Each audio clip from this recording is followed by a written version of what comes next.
right, now let's keep things current. We know that the Cape wildfires have been raging over the past week. In fact, the Cape is, of course, notorious for its bushfires that are, of course, aggravated by high temperatures and extreme winds as well. And millions of rands worth of property damage has already been done. So we thought that this morning we'd speak to the Director of Environmental Affairs in Cape Town, and he's on the line right now, Dr. Preston. Good morning. Good morning, sir. Thank you so much for joining us. Could you please give us a bit of a picture of how the department has been involved in disaster relief so far? Well, we run the Working on Fire program, which is a program that we started about 12 years ago that employs 5,500 people across the country.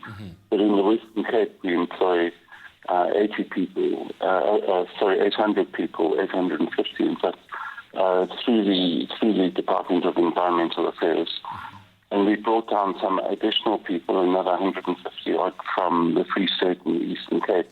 So we have about 1,000 people plus 21 planes and 80 vehicles and a whole lot of infrastructure fighting the fires, the major fires that occur in the Western Cape every year, aside from then all the fighting that we do of fires elsewhere in the country. So at the first level of fighting fires and containing fires that need to be contained, our Working on Fire program is a big resource and a big capacity. And I think one of the reasons why we have had some of the success that we have had. And what exactly has the role of alien vegetation been in the spread of these wildfires that we've seen over the past week? Invasive vegetation has been huge. So if I took the Table Mountain fires in January 2000, where about 6,000 hectares burned along the Table Mountain chain, we had 80 structures, buildings that burnt down, and every single one of them was surrounded by invasives. We then, and that's the other resource, our Working for Water resource, that in the intervening years, together with Table Mountain National Park and others, we've done enormous amounts of clearing. So when we had the fires in March of 2015, we only lost 8 structures, and again, 7 of them had invasives around them. Yeah.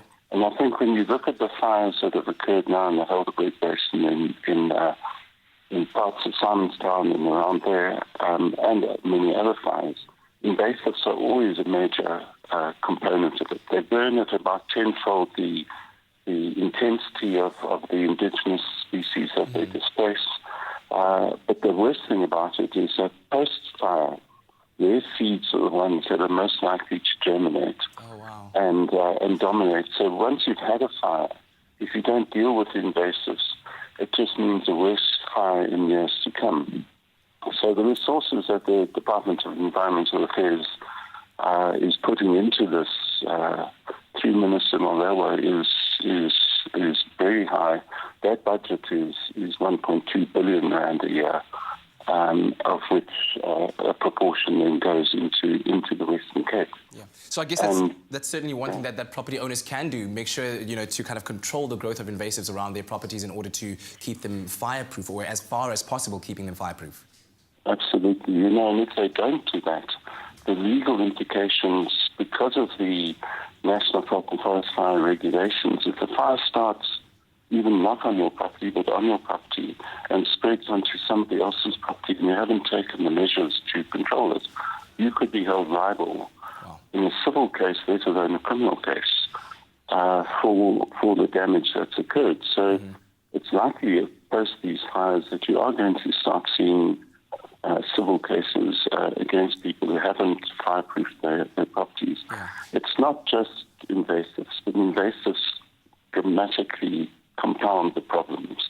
As you mentioned, it's a very dry period. The winds are the major factor, but you can fireproof your properties. And just finally, Dr. Preston, before you go, unfortunately we've run out of time, but is there a website where the public can go to find out more information, especially about the Working for Water program that you have going on, advice on fireproofing your house and so forth? Where can they go online?